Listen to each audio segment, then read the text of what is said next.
आज हम एक महत्वपूर्ण मुद्दा आपको बताना चाहते हैं। कल हमने प्रेस कॉन्फ्रेंस किया था, उसमें हम बहुत सी चीजें आपको उसकी इंफॉर्मेशन दी थी। आज और एक मुद्दा हमारे पास हमारे सामने आया है, जो आज की सरकार, खासकर ये जो प्रधानमंत्री जी और हमारे होम मिनिस्टर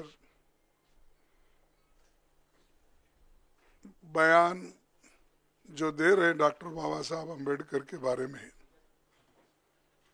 वो बहुत ही दुखदायक है और बगैर फैक्ट्स देखे बिना वो प्रेस कॉन्फ्रेंस करके भी कल बोले हैं। पहले जांच तो करे अगर फैक्ट्स क्या है, उसके बाद आप नेहरू जी को गालियां दो, अंबेडकर को अपमानित करो। ये सब जो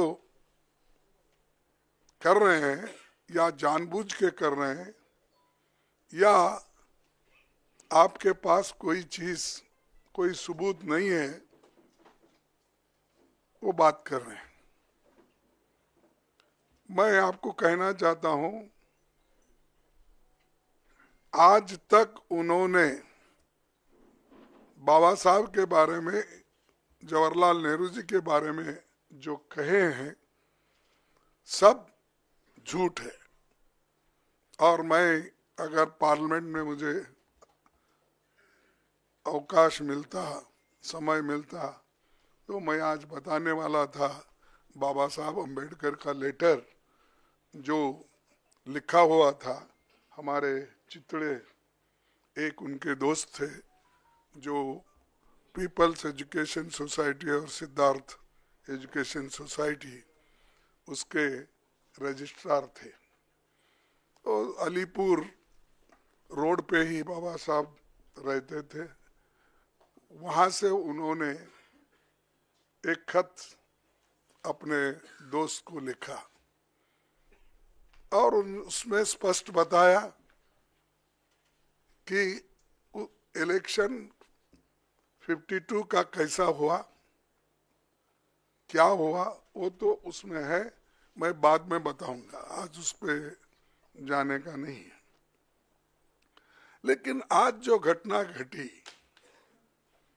हम रोज पहले से ही सदन में गड़बड़ नहीं होना, सदन में जो मुद्दे रखे जाते उसका चिंतन होना, इसीलिए हम कोई हाउस, बोथ द हाउसेस में कोई डिस्टर्ब करने का कोशिश नहीं की है।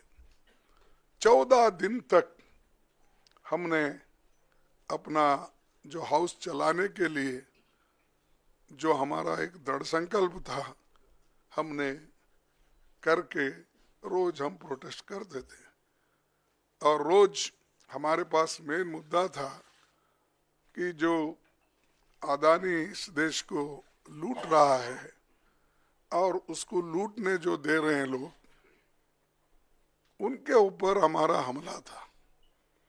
लेकिन बीच में जब संविधान की चर्चा आई, उस वक्त शाह जी को कहां से समझ में आया, किसने ध्यान दिया या मुझे वो मालूम नहीं, और उन्होंने भगवान की व्याख्या भी अलग कर दी। अंबेडकर के बारे में या कोई लीडर के बारे में कोई बोलता है, अगर कोई पूजनीय है तो उनके बारे में अगर कहते हैं तो उन्होंने डॉक्टर बाबा साहब अम्बेडकर का मजाक उड़ाया, क्या कह के कि भाई अम्बेडकर अम्बेडकर अम्बेडकर अम्बेडकर बोल के कितने बार बोलते हो? अगर इतना ही आप भगवान का नाम लेते तो आप 7 जन्म तक स्वर्ग में रहते।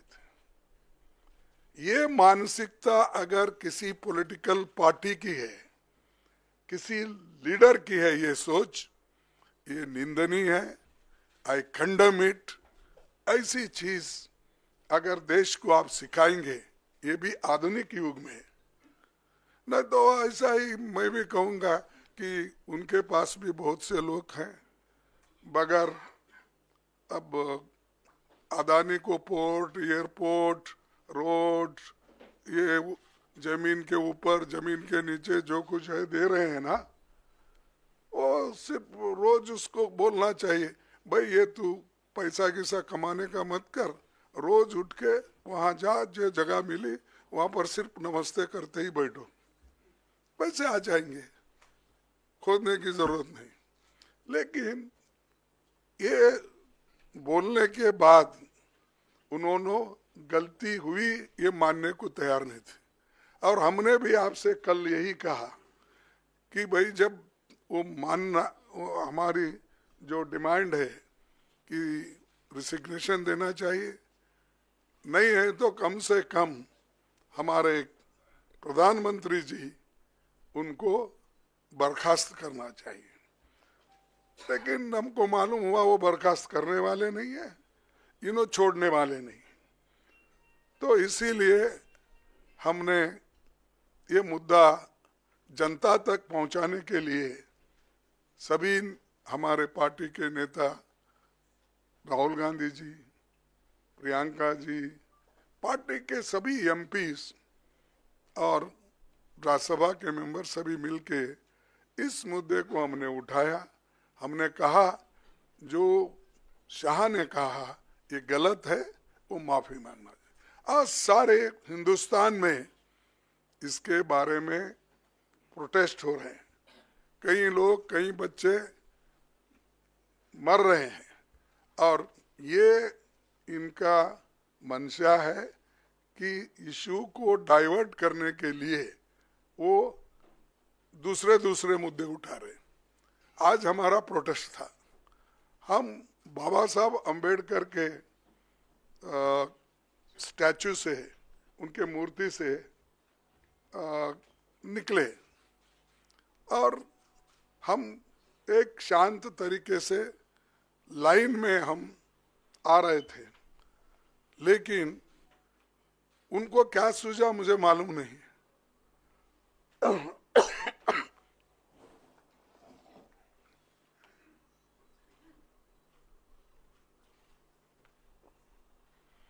हम चलते हुए आ रहे हैं, उन्होंने मकर द्वार पे आके हमको रोकने के लिए वहां बैठ गए, और हम पार्लियामेंट को टाइम भी खत्म हुआ था और 5 मिनट बाकी थी, इसलिए हम अंदर जाना चाहते थे, लेकिन उन्होंने दरवाजे पे रोका और ऐसा कि उन्होंने अपना मसल पावर दिखाने के लिए इतने सारे वहां पर उनके पुरुष एमपीज थे, पूछो मत। हमारे महिला हमारे साथ आ रहे थे, वो बहुत शांत तरीके से आ रहे थे, लेकिन उनको भी रोका गया। तो इसीलिए ये जबरदस्ती हमारे ऊपर हमला करके, और मैं उसमें पहले ही मैं किसी को धक्का देने की स्थिति में नहीं हूँ, लेकिन मेरे को खुद वो लोग धक्का दिए, मैं अपना बैलेंस नहीं संभाल सका, मैं नीचे बैठ गया।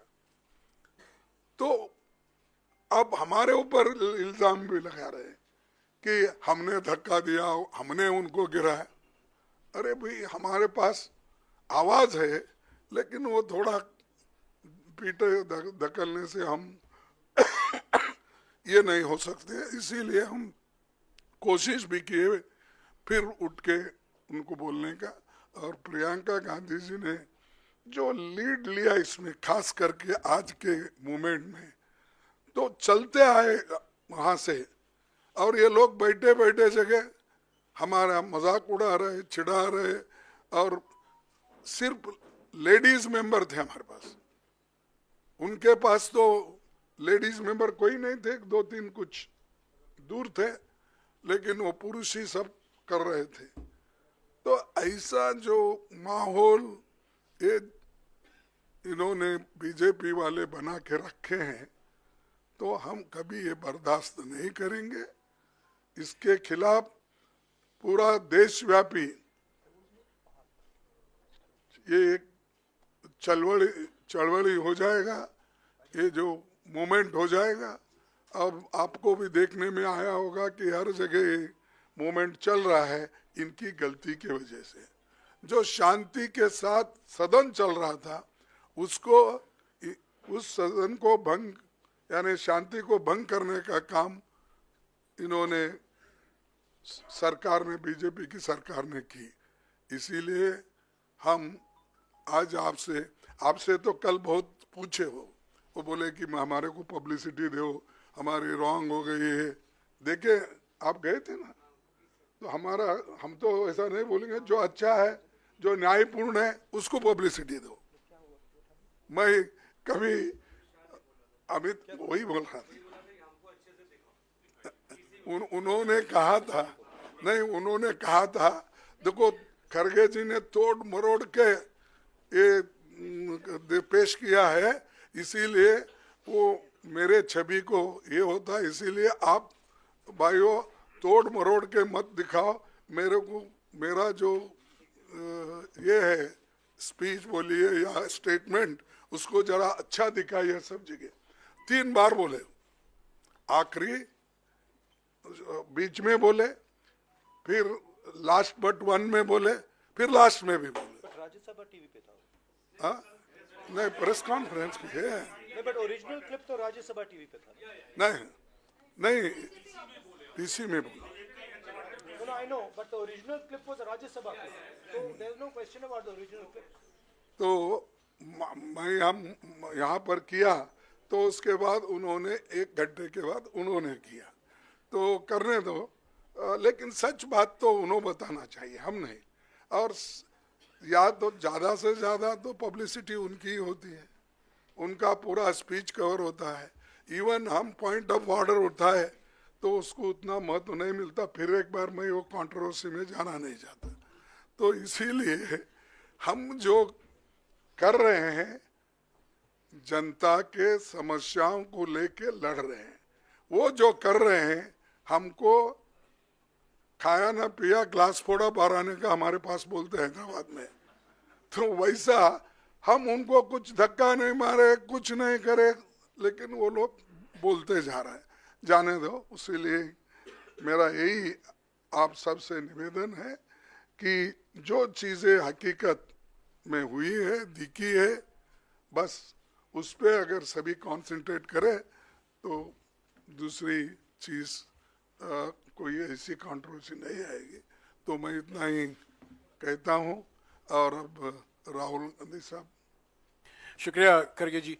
मैं आपको याद दिला दूं, कल अमित शाह जी ने यह भी कहा था कि अगर खरगे जी मेरा इस्तीफा चाहते हैं तो मैं दे सकता हूं, तो उसका इंतजार अभी भी है। मैं अभी राहुल जी से गुजारिश करूंगा। Thank you Jairam ji. Main issue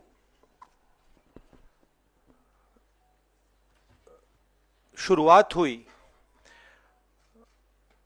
parliament से कुछ दिन पहले, अदानी जी का वो यूएस में केस आया, और पूरे टाइम बीजेपी ने उस पर डिस्कशन रोकने की कोशिश की। और बीजेपी की बेसिक स्ट्रैटेजी थी कि ये अदानी का जो मामला है, इसकी कोई चर्चा ना हो, इसका कोई डिस्कशन ना हो, ये दब जाए। और शुरुआत में इन्होंने ये फुल टाइम इनका काम था, कभी कुछ डिस्ट्रैक्शन करते हैं, कभी कुछ डिस्ट्रैक्शन करते हैं। उसके बाद अमित शाह जी का बयान आता है और हम पहले से कह रहे हैं कि जो बीजेपी आरएसएस की सोच है, एंटी कॉन्स्टिट्यूशनल सोच है, एंटी अंबेडकर जी की सोच है, और जो अंबेडकर जी की मेमोरी है, जो उनका कंट्रीब्यूशन है, उसको ये लोग मिटाना चाहते हैं, खत्म करना चाहते हैं। और डायरेक्टली इनके मंत्री ने, होम मिनिस्टर ने डायरेक्टली सबके सामने जो उनका माइंडसेट है वो सबके सामने उन्होंने दिखा दिया। हमने कहा कि अपॉलॉजी होनी चाहिए और उनको रिजाइन करना चाहिए, नहीं किया। और आज फिर से इन्होंने एक नया डिस्ट्रैक्शन शुरू किया है। हम अंबेडकर जी की स्टैचू से सारे एमपी शांति से पार्लियामेंट हाउस जा रहे थे। पार्लियामेंट हाउस के सीढ़ियों पे बीजेपी के एमपी लकड़ियां लिए हमारे सामने खड़े होते हैं, हमें अंदर नहीं जाने देते हैं, और उसके बाद अब ये थोड़ा सा अपना फिर से डिस्ट्रैक्शन करने की कोशिश कर रहे हैं। रियलिटी ये है, इन्होंने अंबेडकर जी का अपमान किया है, उसकी अपॉलॉजी होनी चाहिए और रिजाइन करना चाहिए होम मिनिस्टर को।